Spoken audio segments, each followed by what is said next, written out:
Okay, so for starters, like I said, you want to measure out your beans. So I've got a scale that's good for a tenth of a gram here. The coffee scales are usually in tenth of a gram. You can buy scales at like Superstore or whatever, but they'll only do grams and they're kind of slow. This is really quick. 17 grams. All right, I usually like about 16. So I'll scoop out some, get it down to 16 or so.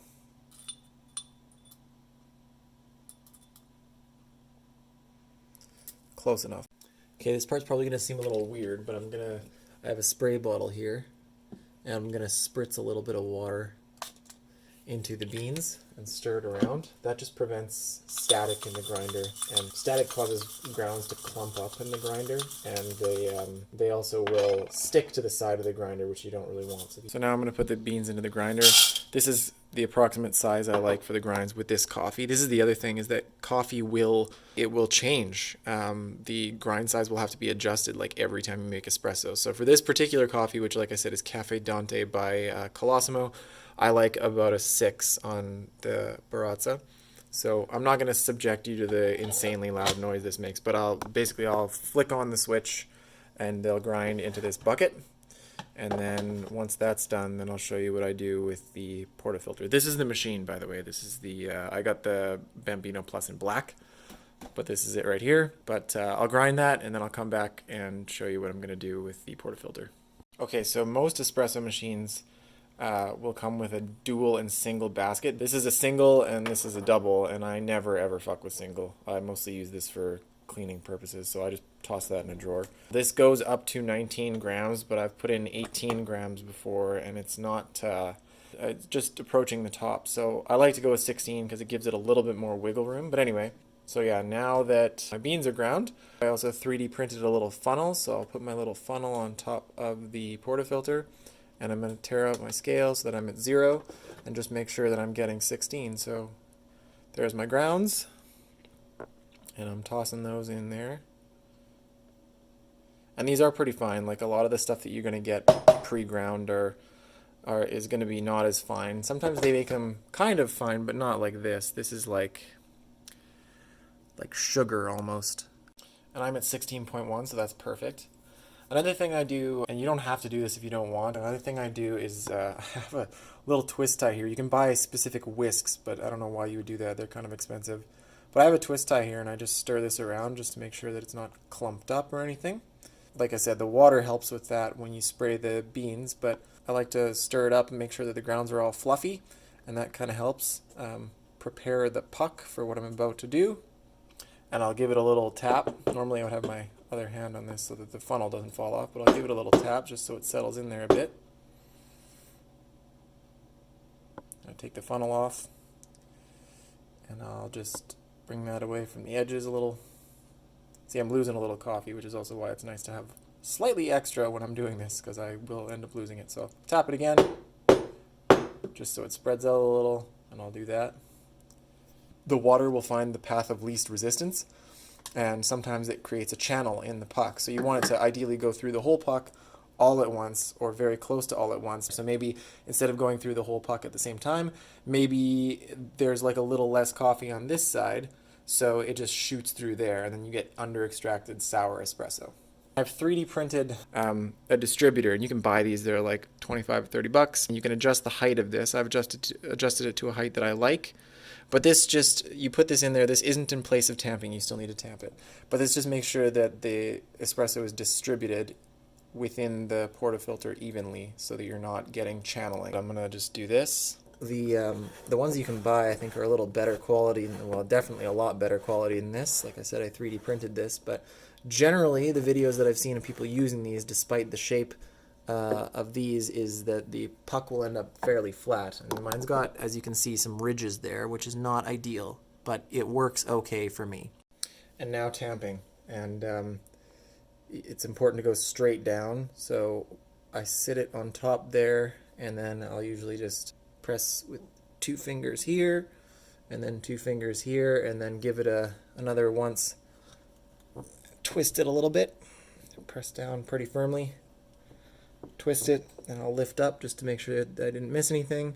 You just give it another tiny little push and a twist, and that's done. So I'll just run a shot through there right now, just with nothing on it. I like to preheat the vessel too, actually. So I'll put a thing in there. It gets hot water. It's a good idea when you're making any kind of coffee, actually.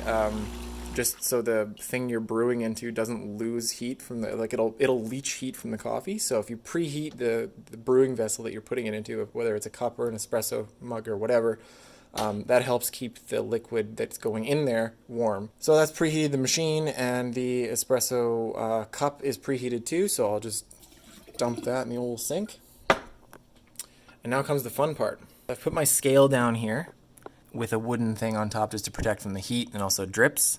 But the reason I put a scale on is you're ideally going for 1 to 2 weight with espresso, or 1 to 3 depending on what you like. I'm going to put my cup right under my portafilter there, tare it so we're at 0. And when I said 1 to 2 is you want basically double the water or triple the water depending on what you like. Again, we can talk about that another time. But I put 16 grams of coffee into the portafilter, so I'm going to shoot for 32 grams of espresso coming out of the machine. There's a pre-infusion phase that I can do here. And then there we go, I'll let go. Now we should get espresso pretty soon. There we go. That's pretty nice. It's coming out pretty quickly, which is not always great, but dark roast will be more forgiving for that. I'm close to like 28 grams, 29, there we go, I'll stop it there. That one's slightly over because I stopped it a little bit too late. But that's what my espresso looks like, and I'm at 34 grams, which is just slightly over what I want, but that's okay. Well, the first stuff that comes out is really strong, and it'll start getting weaker and weaker as it goes, so if you stir it up, you make sure everything's kind of even. That looks pretty nice. It's thick. It's good. I mixed up the crema there, and I'll drink that in just a second. One of the other things that I forgot to mention is that you're not only shooting for 1 to 2, or again 1 to 3, depending on the recipe you're going for, but you also want it to get done in about 30 seconds. And I didn't time that. I could probably look at the video and see how long it took. But over 30 seconds and your machine will start to choke and it'll be over extracted and the coffee will be really bitter. And under 30 seconds, where it just rushes out, is when you're going to start getting under extraction and it'll be sour and not great. So anyway, I'll put away my scale and I'll clean my espresso machine, but let's have a taste of that. It's not perfect, but it's thick. The texture is pretty good. It's got like kind of a chocolatey, nutty type thing to it. And it is, I mean, obviously you can see in the crema there, but the espresso itself is pretty dense, which is good. Almost forgot, one last thing. Puck analysis is a thing that a lot of baristas do. That's pretty obsessive. But you can buy knock boxes, which are basically just like a bucket with a bar across it. Now I have a pretty heavy plastic muddler here that I just put across a bowl. Sorry about the noise. So, okay. Now that I've done that, it should be in one piece. And that's pretty good, actually. This is one of the better ones I've done recently. That's pretty solid. It fell apart a little there, but especially when it's as a whole, as a circle here, that's pretty good chance that means there was no channeling in the espresso.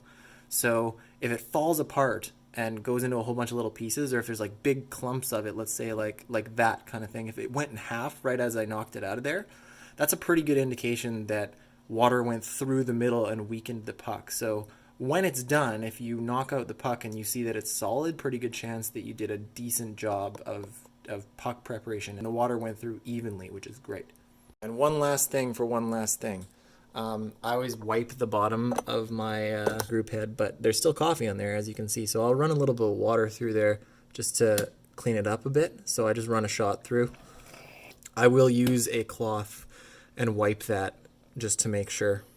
And then I gotta empty my drip tray, and that's that.